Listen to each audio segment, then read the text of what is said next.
La Biblia es la revelación que Dios hace de sí mismo. Esto es algo que usted y yo lo conocemos. Repito, la Biblia es la revelación. La revelación es lo que Dios ha querido mostrarse, lo que Dios ha querido mostrar. Conocemos de Dios lo que Él ha dispuesto, lo que Él nos ha enseñado en su palabra, y por eso le llamamos a la palabra de Dios la revelación de Dios. No se trata de que el hombre ha logrado conocer algo de Dios por sus propios medios. No, es Dios quien le ha placido mostrarse y revelarse a través de este libro, la Biblia, la palabra de Dios. Entonces, sabemos que eso es la palabra de Dios y que la palabra de Dios lo presenta desde su primer capítulo como el Dios soberano y gobernante del universo, quien no solamente lo creó, sino que Él lo hizo, toda la creación, mostrando un poder divino, porque el propio Pablo lo escribe así en Romanos capítulo 1, versículo 18. A ver, vamos rápidamente a varios pasajes. Romanos capítulo 1 nos dice el versículo 18: porque la ira de Dios se revela desde el cielo contra toda impiedad e injusticia de los hombres que detienen con injusticia la verdad. Romanos 1, 18. ¿Sí? Entonces, Dios se manifiesta, se ha mostrado, porque dice desde el versículo 16, perdón, el verso 17, porque en el Evangelio la justicia de Dios se revela por fe y para fe, como está escrito, mas el justo por su fe vivirá, porque la ira de Dios se revela desde el cielo contra toda impiedad e injusticia. Entonces, dice el verso 19, porque lo que de Dios se conoce, les es que, hermanos, manifiesto, pues Dios se lo manifestó, porque las cosas invisibles de Él, su eterno poder y verdad, se hacen claramente visibles. ¿Desde cuándo, hermanos? Desde la creación del mundo, siendo entendidas por medio de las cosas hechas, de modo que no tienen excusas. Entonces, a ver, hermanos, ¿cómo uno de los medios que son claros o evidencia de que Dios existe, qué es, hermanos? La creación. Que es una creación ordenada, es una creación perfecta. Es absurdo que venga la ciencia o un grupo de la ciencia, porque hay una parte de la ciencia que afirma con claridad que Dios existe, que un hombre pueda creer que todo lo que usted ve es simple el resultado de una explosión que se dio en algún momento, esta famosa Big Bang, ¿verdad? Esta teoría que dice que es resultado de algo circunstancial y que usted, una persona que habla, que razona, que camina, ¿me explico? Que puede entender y ver y hacer cálculos, porque usted cada momento practica física y química, ¿me explico? Aunque usted no lo hace de forma como lo hacemos en la escuela, pero usted mide, y si ve que un objeto va a llegar a su cabeza, ¿qué hace? Se agacha, porque usted tiene entendimiento. Usted no es un animal simplemente. Entonces, la creación, o más bien, el poder creador de Dios, lo podemos ver a través de lo que ha sido revelado, de una u otra forma, a través de lo que conocemos. ¿Sí? La Biblia muestra la naturaleza, el carácter, las obras, los propósitos, la voluntad, la provisión de Dios para la salvación del hombre, y todo esto es revelado a través de ¿qué, hermanos? De la Escritura. Y por eso es que el Salmo 19 nos dice que la ley de Jehová es el testimonio de ¿quién, hermanos? ¿De quién? De Jehová. ¿Sí se ha leído el Salmo 19? Es testimonio de Jehová. Que por cierto, usted sabe que Jehová está escrito en la Biblia, híjole, no recuerdo si más de 3000 veces. Este famoso tetragramatón, estas 4 letras, ¿sí?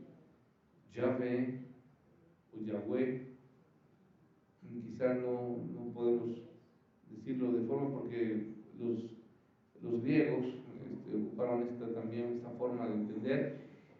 Y en sus Biblias, las Biblias más actualizadas, en algunas partes se escribe Yahweh con puras mayúsculas y algunas con altas y bajas, porque se refieren, usted sabe que Yahvé es el nombre de Dios. ¿Y cuál es el nombre de Dios que fue mostrado a aquel Moisés? Yo soy el que soy, es la existencia, el que existe, el preexistente, el eterno, ¿sí? Pero bueno, Jesús mismo dice o dijo que las Escrituras, en Juan 5:39, por favor, Juan 5:39, son las palabras del Señor Jesús, dijo que las Escrituras son las que dan testimonio de mí. Juan 5:39. Y Hechos 10, si me siguen, y si no, lo voy yo diciendo. Pedro escribe acerca de Jesús, dijo, o sea, de Jesús, dan testimonio todos los que, hermanos, todos los profetas. Hechos 10:43. Y hermanos, en Apocalipsis, un ángel, en Apocalipsis 19, este sí quiero que lo vean, vayan a Apocalipsis 19, por favor, a ver si todos vamos, ya casi el desenlace del Apocalipsis 19, verso 10. Yo me postré a sus pies para adorarle, y él me dijo, mira, no lo hagas, yo soy ¿qué? Consiervo tuyo y de tus hermanos que retienen el testimonio de ¿quién? De Jesús. Adora a Dios, porque el testimonio de Jesús es el espíritu de la profecía. Juan escribió que el testimonio de Jesús es el espíritu de la profecía. Entonces, concluyo y hermanos, Dios se reveló a través de ¿qué, hermanos? De su palabra, de la Biblia. Pero se reveló como soberano y como salvador. Y lo hizo a través, escuche bien, de palabras escritas, como la tenemos, pero también a través de palabras habladas por ángeles que hablaron acerca de él, ¿cierto o no? Ángeles hablaron de él, no solamente ángeles, profetas, sino también apóstoles y otros más. Y también fue mostrado a través de visiones, a través de señales y a través de milagros. Debido a que la persona y la obra de Dios están o impregnan la Biblia, lo cierto entonces es que cada pasaje de este libro, hermanos, nos da a conocer ¿a quién, hermanos? A Jesús. Nos da algo y nos da una referencia acerca de Jesús. Entonces, este pasaje de Lucas 1 no es excepción. Yo quiero que note la frase de cierre y quiero que me acompañen. Vamos a regresar a Lucas, por favor, Lucas capítulo 1. Versículo. Vamos ahí al verso 66, por favor, lo leen conmigo. Dice, quiero que entiendan, hermanos, he dicho que toda la palabra de Dios está permeada de la obra, de los propósitos, de la voluntad. Todo está apuntado a cumplir y a revelar lo que Dios quiere que sepamos usted y yo, pero lo que quiere que sepamos acerca de su Hijo Jesucristo. Y termina diciendo el verso 66, la última parte, y la mano del Señor, ¿qué pasó? Estaba con él.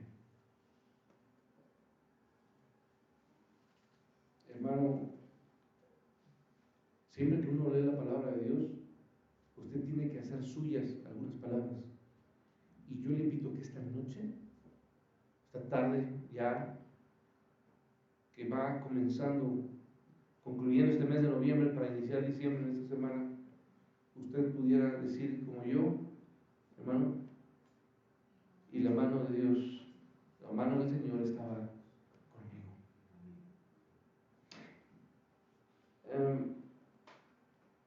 ¿Quién es con Él? ¿Quién es ese Él? La mano del Señor estaba con Él, no es Jesús, es Juan el Bautista. ¿Sí? No se pierda. Todo en la historia de Juan, de este profeta, gran profeta, evidencia algo, hermanos.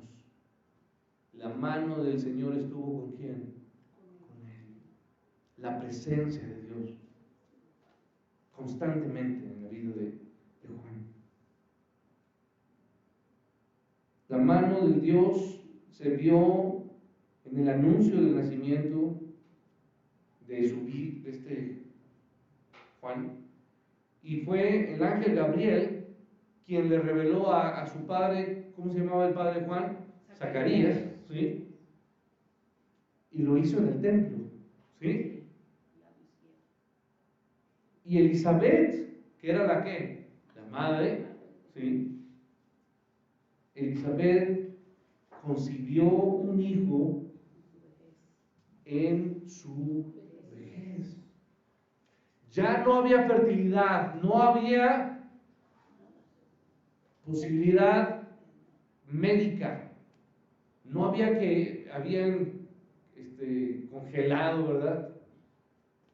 A Zacarías hace unos 30, 40 años atrás, él lo tenía y lo iban a inseminar a María. No había ese proceso, ¿verdad? Elizabeth, perdón.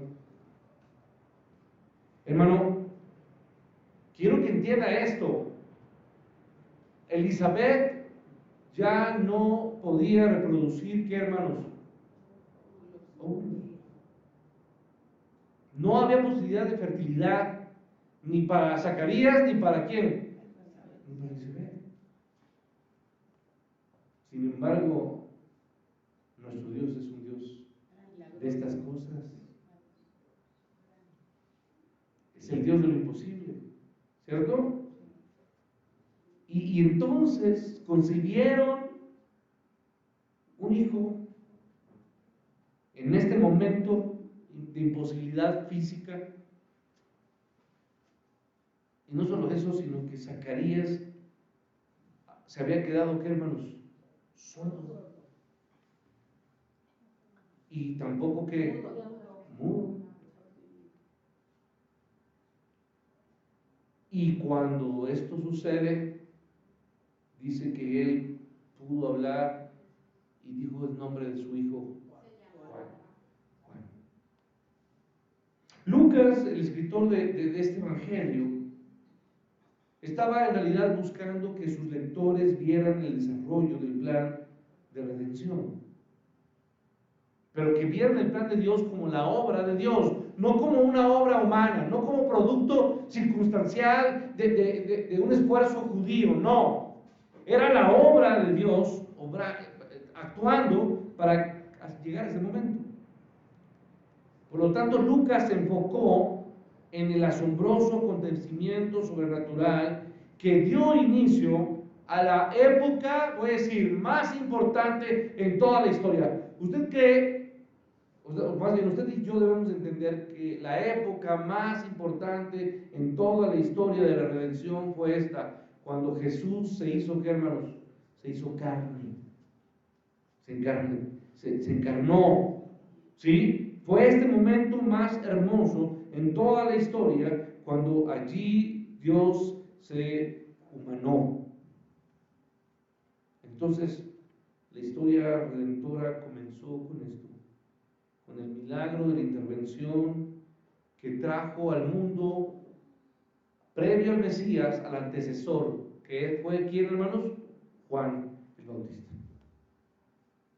Ahora, regresando un poquito a nuestros días, cuando van a nacer un niño, ¿qué pasa, hermanos? Lo dice alguien que lo ha vivido, ¿verdad? Últimamente.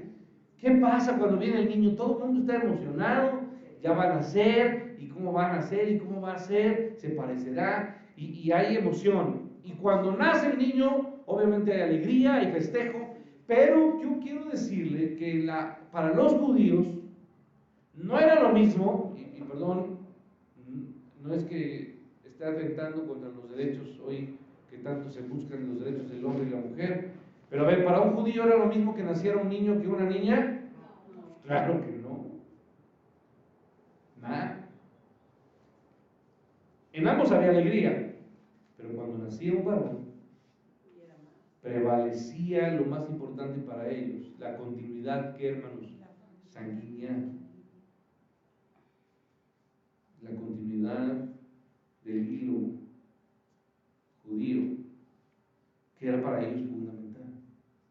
Entonces eso obviamente trajo el nacimiento de este varón demasiada alegría y festejo. Sin duda, hermanos, cuando generalmente nace un niño, ¿qué hacen la familia, hermanos? Pues van a verlo, ¿no?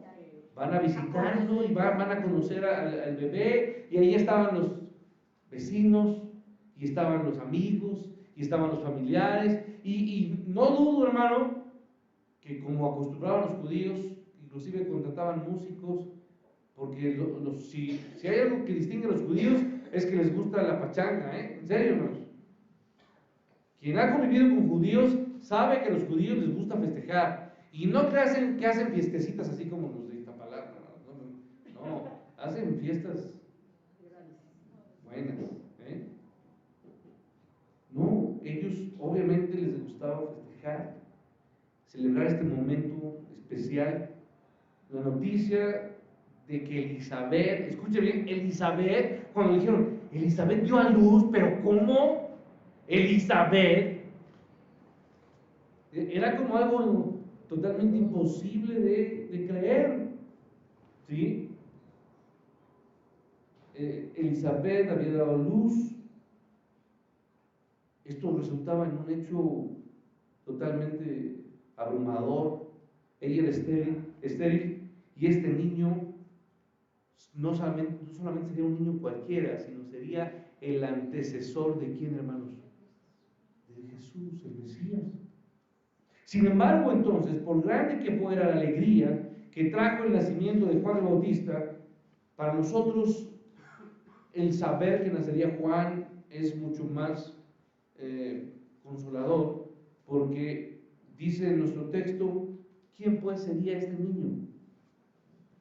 Ellos no sabían, pero nosotros sí sabemos qué figura y qué papel ocupó, ¿quién, hermanos?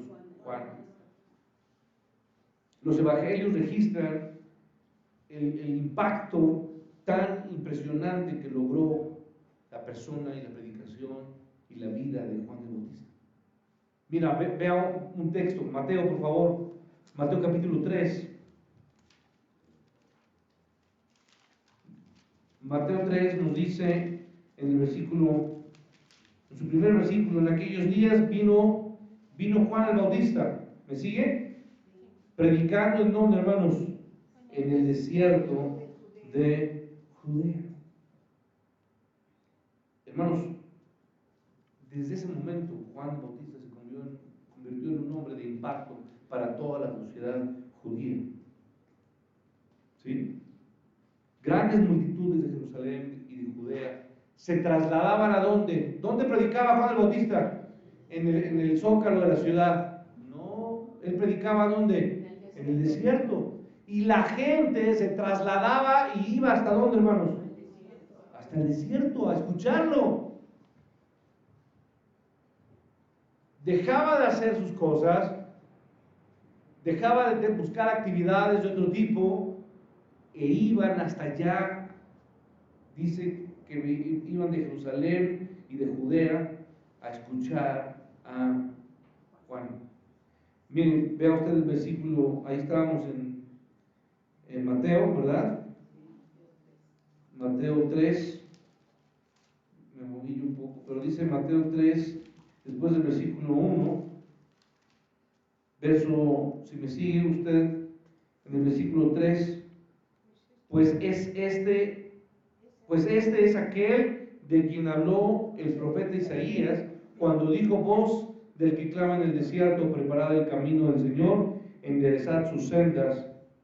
Y luego dice: y Juan estaba vestido de pelo de camello y tenía un cinto de cuero alrededor de sus lomos, y su comida eran langostas y miel silvestre, y salía a él Jerusalén y qué, hermanos, toda Judea y toda, qué, hermanos, la provincia de alrededor del Jordán, y eran bautizados por él en el Jordán, confesando, qué, hermanos, sus pecados. A ver, hermano, el Evangelio presenta a Jesús en diferentes lugares como aquel que quita el pecado del mundo. Es Juan. Y narra cómo confrontó a los pecadores el Señor, Juan. Incluso confronta a hombres de alta posición. ¿Sí? Jesús confrontó a hombres pecadores, no solamente pobres. Vea usted Mateo 14, por favor, acompáñeme. 14, versículos 3 y 4, dice el texto: porque Herodes, ¿quién era Herodes, hermanos? Herodes era simplemente un vecino, ¿no? ¿Quién era Herodes, hermanos? El rey. Dice el verso: porque Herodes había prendido a Juan y le había encadenado y metido en la cárcel por causa de Herodías, mujer de Felipe, su hermano. Y el versículo 4, porque Juan le decía: no te es lícito tenerla. Y Herodes quería matarle, pero temía al pueblo. A ver, entonces, hermano, voy a concluir con esta introducción de este anuncio. Jesús fue ese cordero, Jesús fue el que confrontó a todo tipo de pecadores, aún al propio rey Herodes. Y cuando él confrontó, Juan inclusive confrontó a Herodes, ¿qué pasó, hermanos? ¿Qué se buscó Juan el Bautista? No solamente eso, fue asesinado. Él perdió, le costó su vida. ¿Sí? Lucas entonces entrelaza dos vidas tan significativas para toda la humanidad: el precursor, el antecesor del Mesías, y la vida de quién, hermanos, del Mesías. Y Lucas hace esto, entreteje la vida de uno con la vida del otro. El nacimiento de Juan nos muestra tres verdades muy claras acerca de Dios. Y la primera verdad que voy a dejarle para usted y para mí esta noche es que el verso 56 nos dice, por favor, regresamos a Lucas 1, y se quedó María con ella como 3 meses. Después se volvió a su casa, y cuando a Elizabeth se le cumplió el tiempo de su alumbramiento, dio a luz un hijo. Y cuando oyeron los vecinos y los parientes que Dios había engrandecido para con ella su misericordia. Cuando digo esto, hermanos, es porque los vecinos sabían que ella era una mujer, ¿qué, hermanos? Estéril, grande. Dice que se regocijaban con ella. El hecho de que María se quedó con Elizabeth como 3 meses y que después se volvió a su casa, usted debe entender qué fue lo que había pasado. María había terminado en el capítulo 1 de entonar un hermoso himno, el famoso conocido como, ¿qué, hermanos? El Magnificat, ¿sí? Y después de esto hay una transición de tiempo donde se empieza a narrar este hecho. Y María llegó con Elizabeth y con Zacarías cuando ella tenía alrededor de, ¿cuántos meses, hermanos? 6 meses de embarazo. Es evidente que María vuelve a su casa. No dice que vuelve con José, su esposo, ¿sí? ¿Vuelve con quién? Con sus padres, a su casa. Poco antes del nacimiento de Juan, porque si llegó a los 6 y se quedó como 3 meses, entonces, ¿a qué mes dejó a Elizabeth? Pues a días de qué, hermanos, de dar a luz. Y lo que yo termino diciéndole es que una de las cosas, de las realidades más impresionantes que la palabra nos da, es que la palabra de Dios trae consuelo a nosotros. Y es uno de estos hechos que son consoladores, que traen fortaleza, ánimo a nuestra fe, que es pobre, y que muchas veces nosotros languidecemos, entristecemos, nos desanimamos, hermanos. Hoy lo que yo quiero recordarle, hermanos, es que un hecho que da claridad acerca del nacimiento de Juan el Bautista es que la promesa de Dios siempre es que, hermanos, cumplida. Siempre se cumple. Quiero que se ponga de pie y me acompañe simplemente a unos textos ahí. Josué 21, por favor. Josué 21. Segundo a los Corintios, téngalo. Y Hebreos 10. Dice Josué 21, 45. Si me puede seguir o lo lee conmigo, dice la palabra de Dios en este capítulo 21 de Josué. Después de este Pentateuco viene este libro de Josué.